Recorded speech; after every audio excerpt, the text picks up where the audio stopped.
bankers brought the global economic system to its knees in 2007 and nearly did the same in 2020. Both times, the U.S. government bailed out the banks and left them in control. Now, how can we end this cycle of trillion-dollar bailouts and make finance work for the rest of us? That's our focus today with economist Gerald Epstein, author of Busting the Bankers Club, which confronts the powerful people and institutions that benefit from our broken financial system. So stay with us. Welcome to Lean to the Left, home of no-holds-barred commentary, plus interviews with fascinating people, some of them top experts, others simply with interesting stories to tell. You'll never know who'll show up at Lean to the Left. Now here's your host, Bob Gatty. Drawing from decades of research on the history, economics, and politics of banking, Epstein shows that meaningful reform will require breaking up this club of politicians, economists, lawyers, and CEOs who sustain the status quo. Thankfully, thousands of activists, experts, and public officials are working to do that. Busting the Bankers Club centers the individuals and groups fighting for a financial system that will better serve the needs of the marginalized and support important transitions to a greener, fairer economy.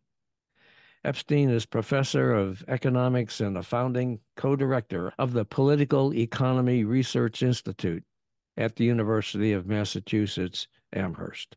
He's the author of The Political Economy of Central Banking, Contested Control and the Power of Finance.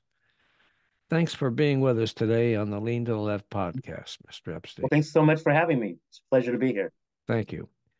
Now, exactly what is the Bankers Club that you write about?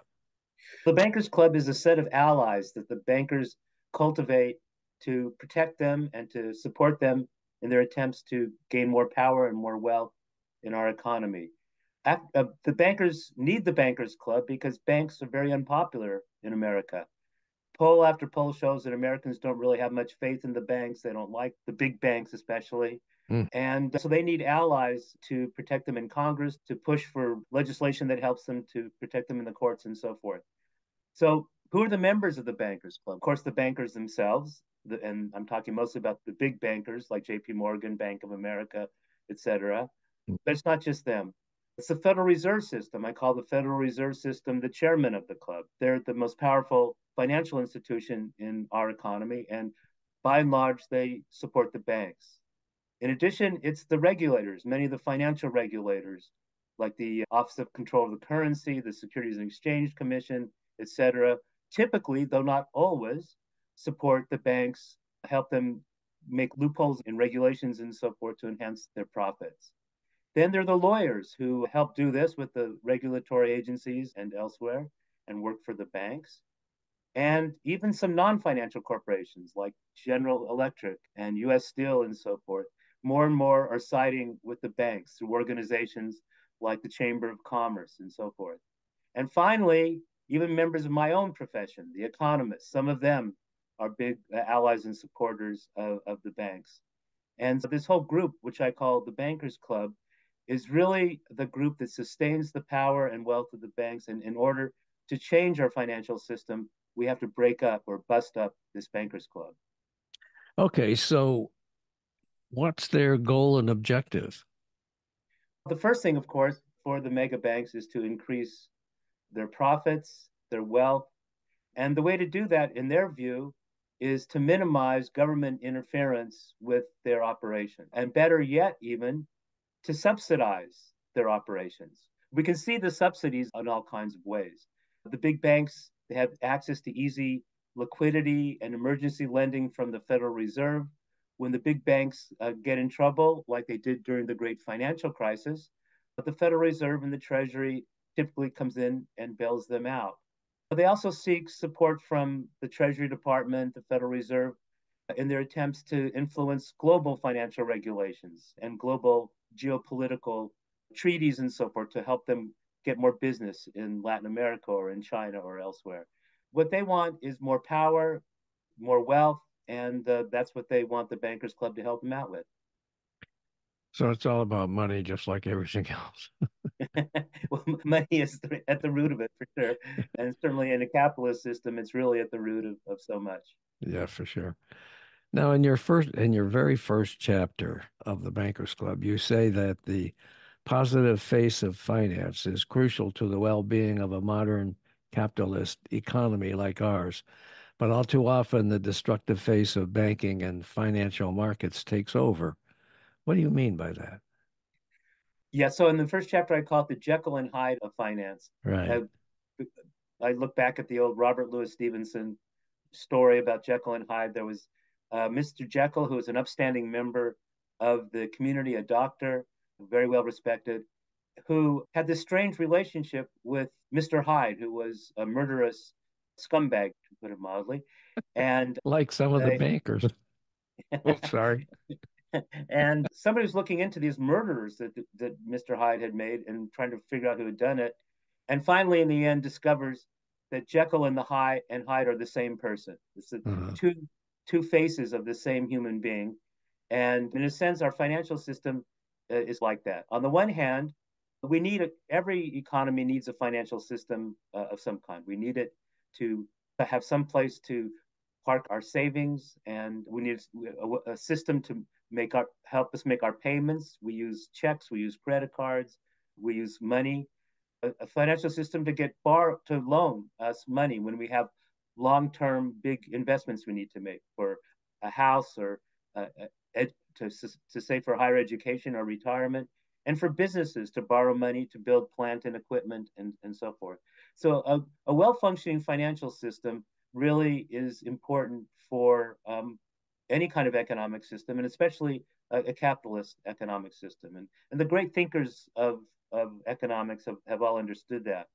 On the other hand, there's this other face of finance, the Mr. Hyde face of finance, that we saw, for example, in 2007, 2008, with the crash of the economy that almost brought the world economy down. But we also see it in the daily operations of our big banks. They overcharge fees, the credit card companies overcharge for late fees, they charge an excessive amount for mortgages and so forth. So we see that it's not just that these mega banks and big financial institutions cause problems when they threaten to bring down the whole economy, but they don't service that very well on a daily basis. So that's the Mr. Hyde side of finance. it's really amazing to me, speaking of bank fees, the interest rates that are now being charged on credit cards. I have a really high credit rating, and I keep getting all these offers for credit cards. But the interest rates after the initial period where they give you all these little goodies ends, after that ends, incredible, 30% sometimes. Yeah, And that's usurious to me. that is usurious. And they get away with it because it's a relatively concentrated market, the relatively small number of credit card companies and a relatively small number of banks that they're connected to. Mhm. And that these high rates, 30, 40%, are usurious. But what's even worse is the fact that marginalized people, poor people, can't even get these kinds of banking services. Yeah. They live in places with banking deserts. They have to go to check cashing firms or payday lenders, Mhm. and they can be charged hundreds of percent. So yes, and Mhm. there used to be usury laws. Yeah, there Uh, used to be. there used to be usury laws, and part of what has happened is the Bankers Club has been able to get rid of most of, if not all of these usury laws. Yeah, I was going to ask you what happened to them. So how can we bust up this club of these evil people and reform finance to make it work for everybody? Yeah. Look, I just want to make a point about this. Are these evil people? Yes and no. Some of the things they do are definitely evil, and can't look into their souls. I don't know the soul, Jamie Dimon's soul. I can't look inside to see You're what right. kind of soul he has. But it's part of what a capitalist system promotes, which is greed is good. We have Adam Smith's invisible hand. You produce the baked goods not from the generosity of the baker, but from the self interest of the baker. And then it all through the invisible hand of the marketplace somehow gets transformed into something that's good for everybody.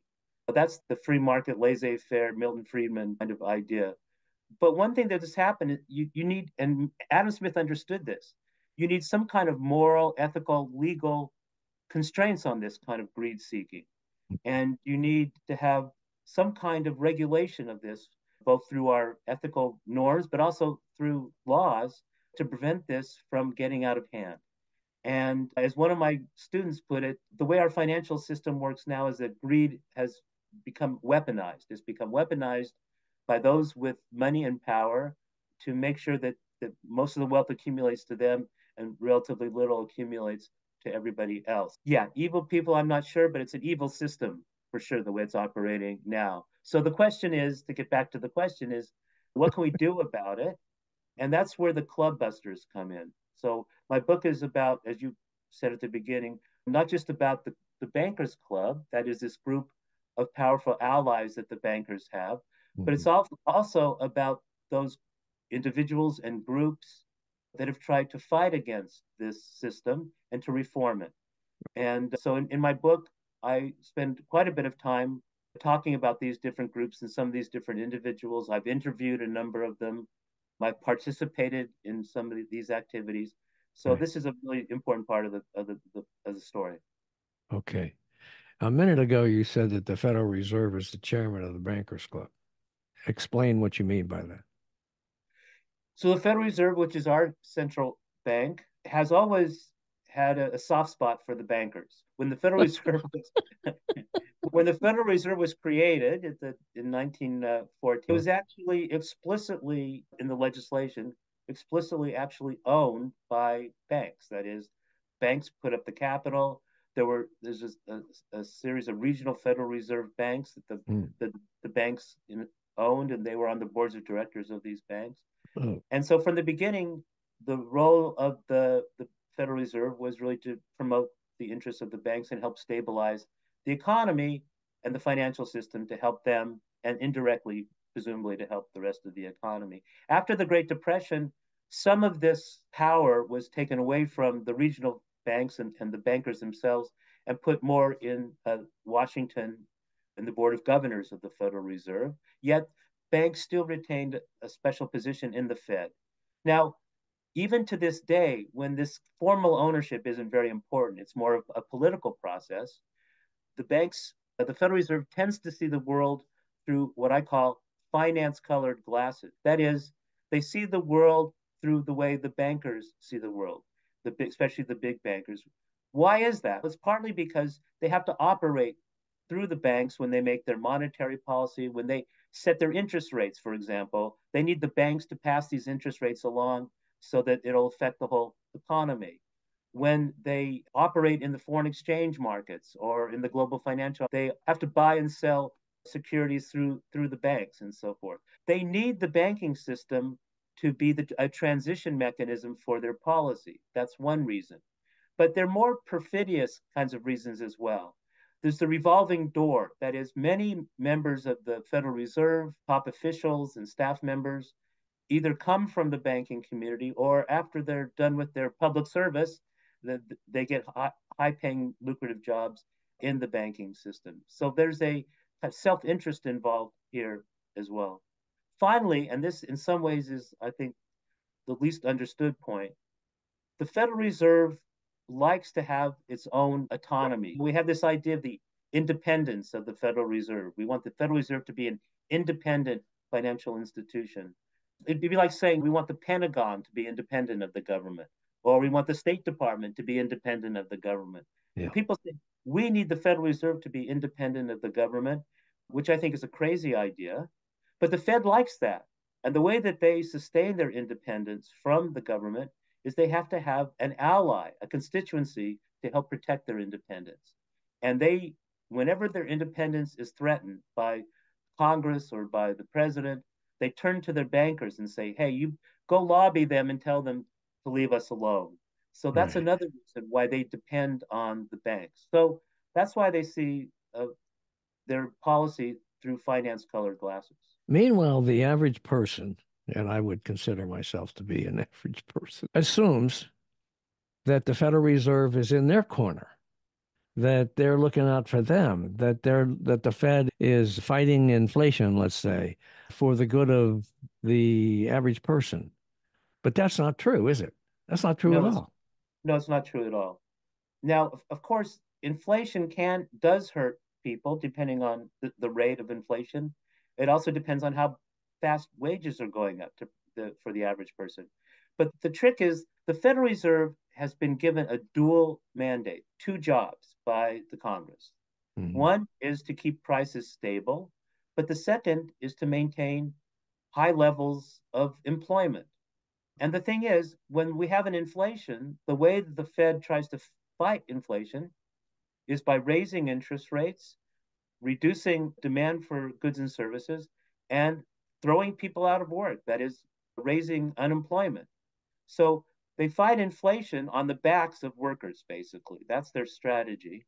And so my question is, where's the dual mandate here? Where is the focus on employment? And the truth is, historically, the Fed always places fighting inflation first and employment second. Now, why is that? It's not because the average person is mostly hurt by inflation. It's because the banks are hurt by inflation.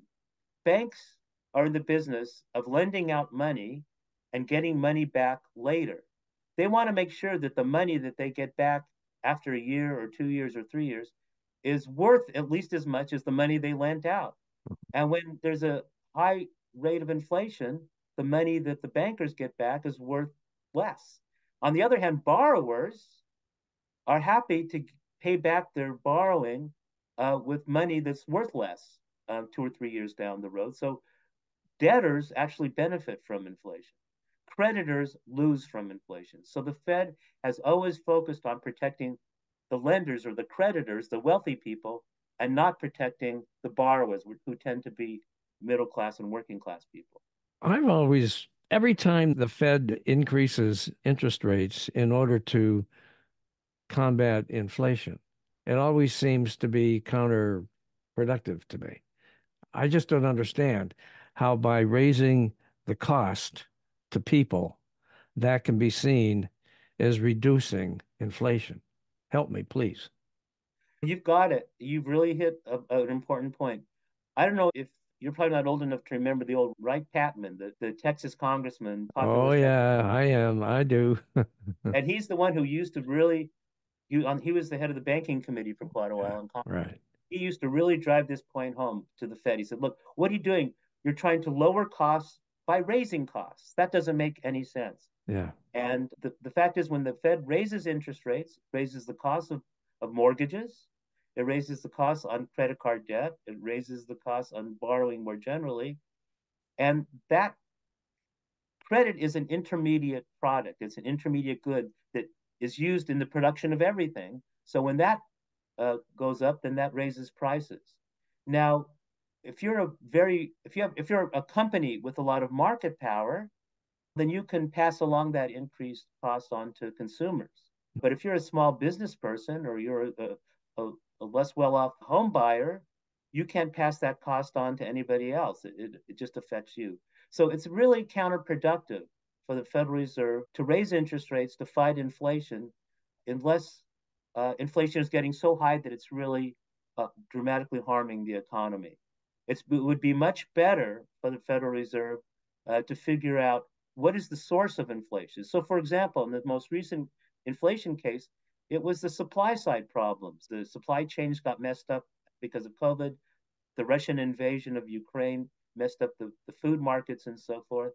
So the Fed would have been a lot better off if it had partnered with the government to try to subsidize these supply side problems and just let them improve over time, which is ultimately what happened. All right. So, how do we get the Fed to change its ways and to serve us all?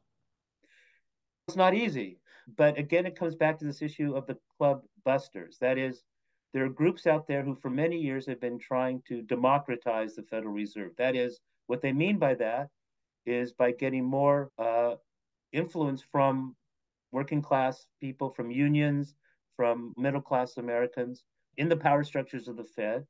So, for example, we have these regional Federal Reserve banks that are in many different parts of the country.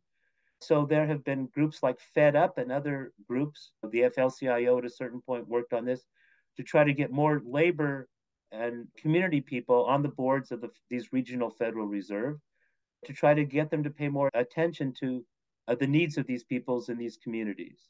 Now, then we also have to try to get more of these people as representatives on the board of governors of the Federal Reserve.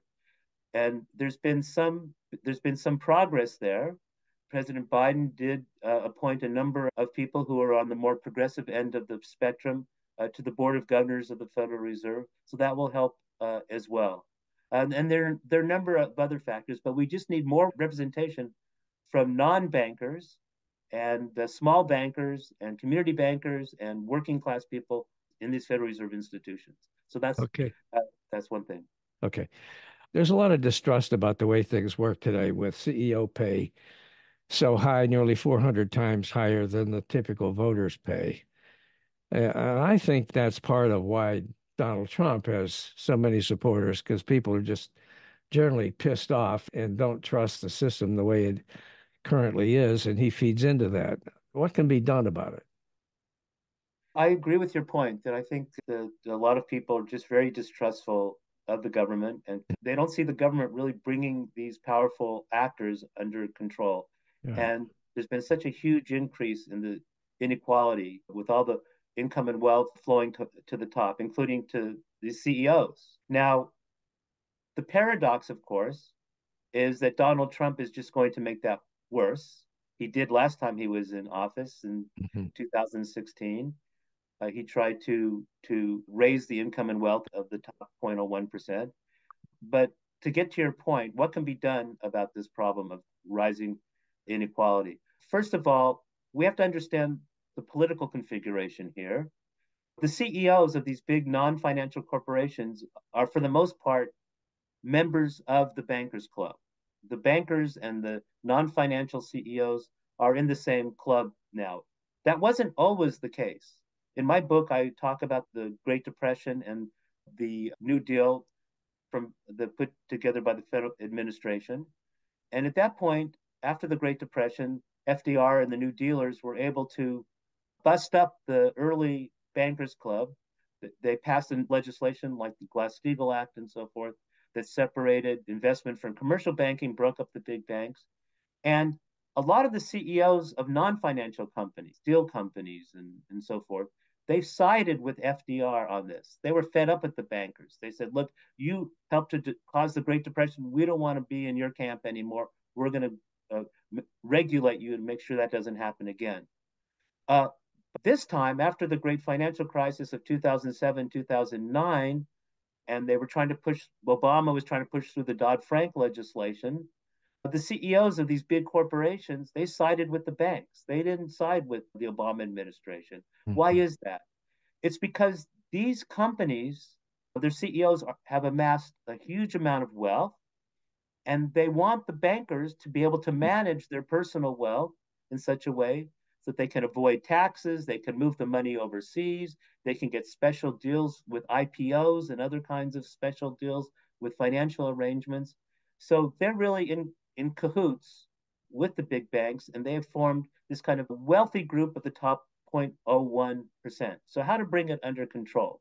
First of all, these club busters, again, people in Congress like Elizabeth Warren, Bernie Sanders, and others, as well as others at the state and local level, have to raise the taxes on the wealthy. The Biden administration has pushed for a wealth tax. Janet Yellen has pushed for that. So that's point number one. Point number two, we have to create a different way of corporate governance where we don't just have the bankers and the CEOs scratching each other's backs and saying, okay, we'll give a huge salary increase to your CEO if you'll give a huge salary increase to my CEO.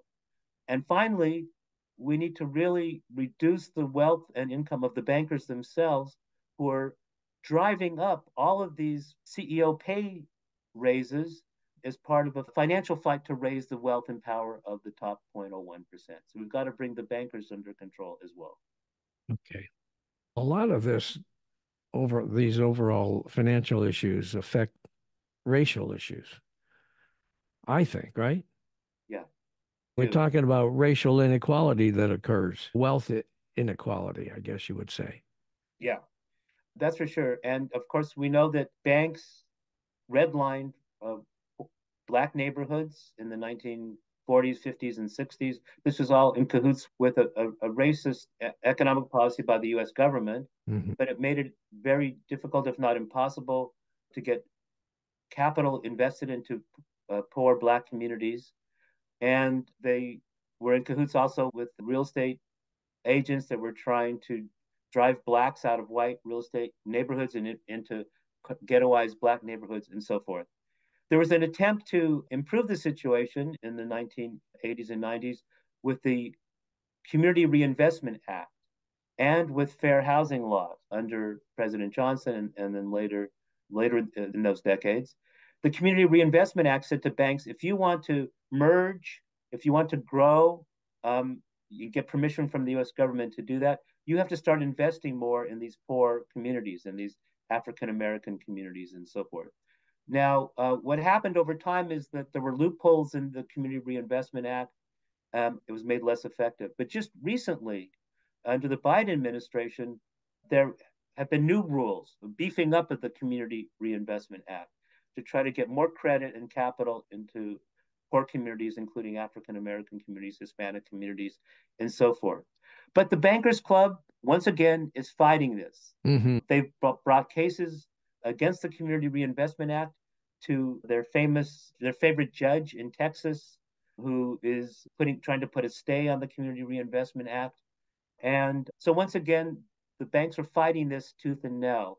Another thing that happened in the 60s, 70s, and 80s were state laws trying to prevent predatory lending by banks, the kind of predatory lending that led to the great financial crisis, the subprime loans, and so forth. And the federal government, the Bankers Club, tried to prevent state laws from protecting against predatory lending.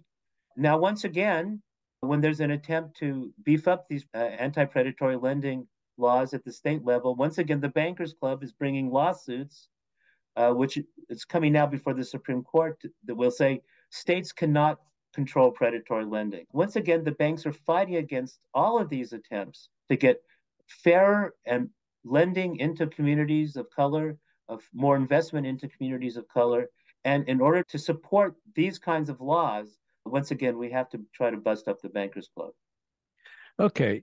You talked a minute ago about how the Bankers Club fights increased regulation of the financial industry. And you say that increasing or establishing new financial regulations are not enough, that we need publicly oriented financial institutions, what you call banks without bankers. How about telling us about that? What can they accomplish? So there's been this whole movement around the country to try to create public banks. In 22 different states, there are activist groups who, over the last 5 to 10 years, have been trying to get through legislation to create public banks, meaning banks that are at least partly or completely owned by the state government or the municipal government, who have social missions to provide, for example, credit to communities of color or poor communities, or social mission to invest in affordable housing or to invest in green energy.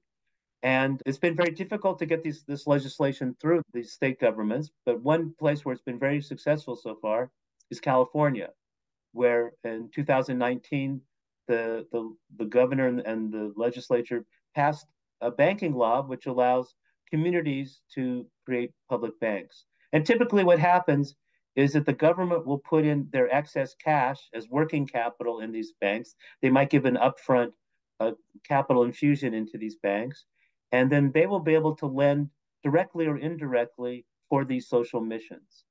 A lot of them use what's called the partnership banking model, and this is based on the one state public bank we have in our country in North Dakota. There's a public bank there that most people don't know about. It was created in the turn of the 20th century in 1910 or so. And this North Dakota public bank does not lend directly to final customers. It lends to small banking organizations, community banks, and so forth, who then on lend to the final customers, to farmers, to cooperatives, to small business, etc. So that's what many of these public banking operations in the state level and in California and elsewhere are proposing. Let's lend to community finance development institutions that have a specialty in community economic development. We'll lend money to them and they'll on lend to their customers. And this is a model that's being worked well in North Dakota. They're trying to get it up and running in California. In Massachusetts, they have an organization that's trying to do this kind of thing. So the point is, just as the commercial banks are trying to withdraw from poor communities, they're trying to withdraw from communities of color. They're trying to limit their investments in green technology and so forth under pressure from red states and red and Republican organizations. We need publicly oriented financial institutions that can pick up the slack and invest in these important things. And it's a tough fight because the Bankers Club fights them every inch of the way. They try to prevent this legislation from getting through. But we have a lot of dedicated activists around the country who are really working very hard to make this happen. Is there any chance at all that this kind of thing could occur at the federal level through Congress? I'm glad you raised that question because the fact of the matter is, at the state and local level, no matter how many of these smaller banks get created, it's not going to be up to scale to really be a true alternative to the mega banks. So we do need federal legislation to help support this Mhm. and to create federal level banks. Now, there is a bill before Congress from Ocasio-Cortez and others that are trying to create a federal framework for public banks to have a pathway for public banks to be members of the Federal Reserve System so they can get liquidity support from the Federal Reserve, to try to create a regulatory structure for these public banks. So that's a very important bill before Congress to try to bring this up to the larger scale. We actually have in the Inflation Reduction Act, the bill that Biden administration passed, a green bank, the starting of the first national green bank, a development bank in the U.S. It's only a 20 million initial capital subscription, but that can grow. So we need these kinds of national level banks. Finally, we have a national level bank. It's called the Federal Reserve System. If we were to make the Federal Reserve System more a public bank and less a bank for the bankers, then we can really get going here. And what I'm arguing for is that the Federal Reserve should devote at least as much money to these kinds of social projects as it has devoted to bailing out the banks, first in 2007, 2008, and the, with the pandemic in 2020. And again, we're thinking about just a year ago, we had Silicon Valley Bank and Signature Bank and these other banks that were going under. So if the Federal Reserve would just devote as much attention to building up public banks and socially oriented banks as they do to propping up the mega banks, we'd be in pretty good shape. But the problem is that the system that we have with all these lobbyists fighting for industry is going to make it really hard for this kind of sweeping reform to take place, right? It does make it hard for sweeping reform. I agree with you. That's one reason why this upcoming election is so important. There are many reasons, but one of them is that the Republicans and Trump in particular want to try to get rid of all these regulations. That's why they've packed the federal courts and the Supreme Court full of justices who are actually trying to make it impossible to regulate these institutions. Now, but that's not going to be enough. That is, we need to try to get money out of politics, get rid of Citizens United and that kind of thing. Right. So all of these things have to work together, but it's not hopeless. The point of my book is that even small attempts by these groups trying to create public banks or by the Americans for Financial Reform trying to push forward the Community Reinvestment Act or better markets trying to limit cryptocurrencies and so forth. All of these efforts make a difference. And so people should just figure out who are the club busters in their area? What are they trying to do? Are they trying to limit JP Morgan's investments in fossil fuels, or are they trying to, or in your area, is there a group trying to form a public bank, et cetera? Or is there a way to get involved in the election? I think that as long as we can keep the club busters moving forward, some of this is going to stick. And eventually, if we can fight back fascism and fight back Trumpism, then at least we'll have a space to really make some of these changes. I'm glad you brought up Trumpism because to me that is a extremely serious threat to our country, especially when it comes to economics. And you're discussing that. If he should win, what would be the impact economically on the average person, do you think? We just have to look at what he and his administration did in 2016 and multiply it by a There you factor go. of something, a factor of two, four, six. So Yeah. what he subscribes to a combination of this trickle down economics, that is, let's cut taxes on the wealthy, on the corporations, and so forth, and claim it's not really it's pseudo trickle down because they don't really believe that it's going to trickle down. What they Of say course they don't. is we're going to cut this and it will trickle down. They know it's not going to trickle down and raise Right. wage, raise employment, raise productivity. So that's number one. And they'll do that again. And then they'll use that as an excuse to cut government spending on entitlement programs, on welfare, on social security, and so forth. So there's all that we can expect that they will do. And that's going to hurt workers. It's going to hurt middle class people. It's going to hurt everybody but the top 1 or 0.01% of the income distribution. Do you have any Number idea two, then? Do you have any idea well, then why all these average people support Trump? Do they not understand this? you had the theory. Your theory that you said was that they're really pissed off at the government because the Yep. government hasn't done enough to help them in the past. And Hmm. the government has been the handmaiden of the Bankers Club and all this in the past. But it's just the frustrating thing to me, though, is that Biden administration is certainly not perfect. It's certainly not the ideal. However, the Biden administration has done a lot more than almost any other administration in recent history to try to raise wages, to try to protect health insurance, to try to cut student debt, to try to invest in American jobs, high paying jobs, and green transition. And the economic recovery we've had since the COVID crisis has been among the best economic recovery we've ever had. Hmm. They're just not getting the credit for this. Yeah. And I'm as puzzled as anybody else as to why they're not. Do you have any ideas about that? Except that Trump is a master at spinning these lies and talking in a way that the average person, the average Joe, identifies with.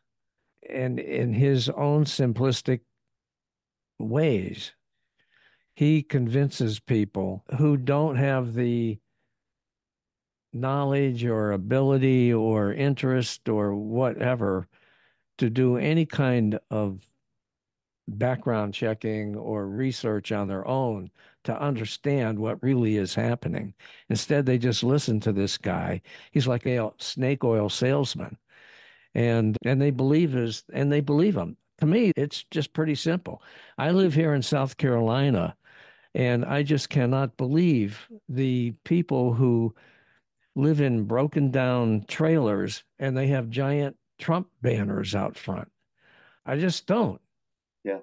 Well, one of my goals in writing this book was to try to write it in such a way that I could explain how our financial system works, what's wrong with it, and what we can do to fix it in terms that just about anybody can understand. Now, I'm not expecting a die in the wool Trump supporter to read and agree with my book Right. necessarily, but if I can just do a little bit to try to reach people who are trying to understand why this financial system is really hurting them and that we have alternatives that will really help them and that people like Donald Trump don't want to help them, I will have succeeded a bit in my attempts to promote some of these ideas. Actually, I think you did a great job. You were kind enough to send me a digital copy of your book, and I found it fascinating. And it is written in a way that people can easily understand and grasp. The topics are not easy, and for many people,